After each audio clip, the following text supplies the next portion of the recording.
This is the most perfect thing to say to someone who has an addiction. I am seriously telling you, if you say this one statement that I'm about to tell you, you will get their attention. So, you need to get ready for it. Actually, you might want to stop and get a pen and paper and write this down because that is how good it is. All right, here we go. The one most powerful thing that you can say to someone who has an addiction is actually a question. And the question is, what do you think? Yes, you heard me right. The best thing to say to someone who has an addiction is to ask them what they think. Now, I think I might know what you're thinking right now. You're thinking, but Amber, I already know what they think and they are all wrong. They just don't get it. And if you are thinking that, there's possibly a little truth in that statement that maybe they don't get it or maybe they're wrong about some things. But that actually doesn't matter. It doesn't matter if they're wrong or they're right.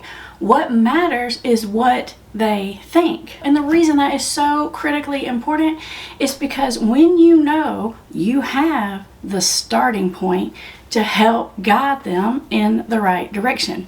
I think we're onto something. You cannot start where you want to start because most likely you're 10 miles down the road from where they are, and you are not going to get their attention when you're 10 miles down the road. Get our communications back up, whatever you have to do. You got to back up and you got to find out where they're starting from, and you got to use that information to help walk them through the process if you really want to help someone who's struggling with addiction to drugs or alcohol. This actually became really clear to me in a recent family session. Campbell and I were actually doing this family session, and so it was me, her, the person with the substance abuse problem, and their parent. And just so you kind of get the context, this person, the person with the addiction, like all of the secrets and lies and stuff had just very recently come unraveled, and the whole thing had kind of shown itself. How it showed itself was because other people, family and friends of this person with the addiction, they told the mom about what was really going on. Now, as you can imagine, this young person was pretty dang upset about the situation. Not happy at all. They kept saying, but you didn't even come to me. You didn't ask me what was going on. You just listened to them. Now, secret confession here.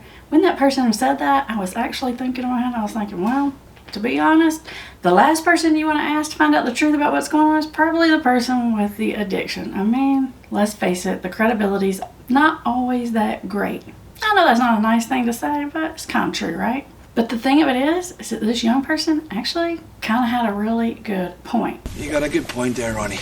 Now, it's not so much that the mom should have took everything this person said to heart and just believed everything. I gotta say, I was involved in helping do that when I probably should have backed up a little bit. Everybody was scurrying around making all these plans, planning to have this big old intervention thing and force this person into treatment. But there was one problem. What? Well, it's something kind of small, but it might be a big problem. No one stopped to check to find out what that person thinks. You want to know why that's really important? Because what it tells you is what stage of change that the person is actually in. And let me tell you something, if you put someone in big cat daddy treatment when they're not in the right stage of change for that, then you're probably going to end up wasting a lot of time, money, energy, and heartache, because timing is really important when it comes to making a decision like that.